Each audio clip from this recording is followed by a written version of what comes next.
My day of reckoning has come, the eve of my destruction. Now it's your turn to judge. There is no perfect love. This is how it turned 33. The veil's been cut, you see me now. See me fall from that pedestal above. There is no perfect love. You wanna know why?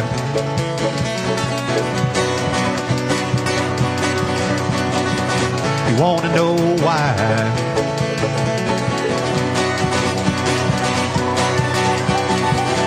Just like I need fresh air to breathe, you fill me up, but the web I weave has me caught as you saying leave. Take me back, take me back. Prologue.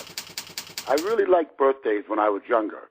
As I got older, I enjoyed them just as much and made sure I at least tried to have more fun on April 9th than any other day, no matter what day of the week the 9th of April fell on. One time I got late on my birthday. One time I got drunk. One time I got high. One time I did some cocaine. One time I went to a movie. One time I sat outside and stared up at the night sky and thought that all of us are nothing more than bubbles floating through the air. I was neither drunk, high, or on cocaine when I had that thought. This book is my 54th birthday present to myself. It's my last piece of fiction for a while. This is my 6th novel, and I need a break from raising people from the dead and then burying them. My next novel will be a biography of Nelson A. Miles.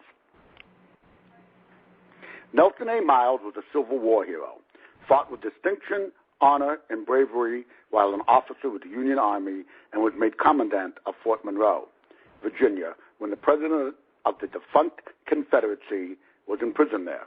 Miles abused Jefferson Davis and was charged with doing so. At a subsequent trial, Miles didn't get in any trouble. It was a whitewash, of course. He married a Sherman. That was smart. Mary Hoyt Sherman was the daughter of Charles Sherman. Charles Sherman had 2 brothers, William, who was a hero of the Civil War and in charge of the United States Army, while Nelson rose rapidly up the ranks, and John, who was one of the most powerful members of the United States Senate during the 19th century. Nelson Appleton Miles was involved in the Indian Wars. He captured Geronimo, but gave no credit to the man who he ordered to do all the work. His name was Charles Baird Gatewood. He also lied to Geronimo about the terms of that great chief's surrender. Since he knew how to push an ex-president and the Apaches around, he was given the task of dealing with the Sioux and their mythical ghost dancing. Miles was in charge when the United States Army massacred over 300 Indians at Wounded Knee, which led to the murder of Sitting Bull. Allegedly, Miles was critical of the tactics used at Wounded Knee and in arresting Sitting Bull. We shall see about that. He also commanded troops that put down the Pullman strike and was head of the Army during the Spanish-American War. He personally led the invasion of Puerto Rico. He retired at the turn of the 19th century with the rank of lieutenant general. His Civil War record aside, Nelson A. Miles was a great conqueror of the little guy. Maybe I should call the book Nelson A. Miles, the man who conquered the zombies, werewolves, and vampires of his day. On second thought, maybe a biography of Dalton Trumbo would be more suitable for conspiracy theorists like me. After all, Trumbo fought real zombies, werewolves, and vampires. One of my favorite lines in this book is, I still can't influence myself sometimes. I still can't. I also throw in a lot of hocus pocus. I hate reading glasses. It won't be long until I will only be able to read when the letters are 3 feet high. It will help to usher in giant PC screens into everyone's home. They will be larger than the HD TVs that we see now, just like mini drive-in screens. Drive-in theaters are defunct. Defunct. Defunct is a good word for my bank account, my old bar business, and American exceptionalism.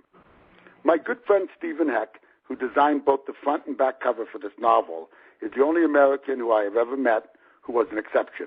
He is the epitome of a free spirit. There will never be another Stephen Heck. Diane Walters helped edit this book. She is a true editor.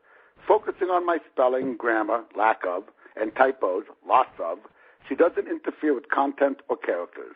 We do all our business via email and regular mail. We have never met or spoken on the phone, and we consider ourselves friends. Who knew you could do such things with technology? Thoughts while shaving. Do you really care where they take your garbage? Are the items we drop off at the recycling bin really recycled? A cocky person lives constantly on the altar of their ego. I know a lot of people who could use Religion Anonymous. Would you rather have your mummy or a nurse take care of you when you have the flu? Speaking about health, ask your higher power for good health. Screw money, fame, or lots of sex. I knew a girl who was so cheap she loaned her parents money and made them sign an IOU. I should write her name because she is too cheap to buy this book and read her name. Furthermore, the thought of paying an attorney would put her in an early grave. You just can't afford to be honest anymore. I have read on the toilet, and now I text on the toilet. I could go on and on and on about things in the bathroom, but my wife says I am way too scatological. I used to write this inside any mathematical textbooks I was forced to study in school. In case of fire, throw this in. I hope nobody does that to my books.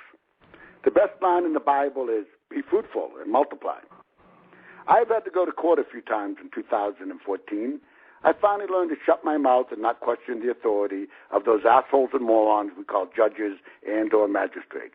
I did rebel by wearing a Marx Brothers tie that they couldn't see under my double-breasted jacket.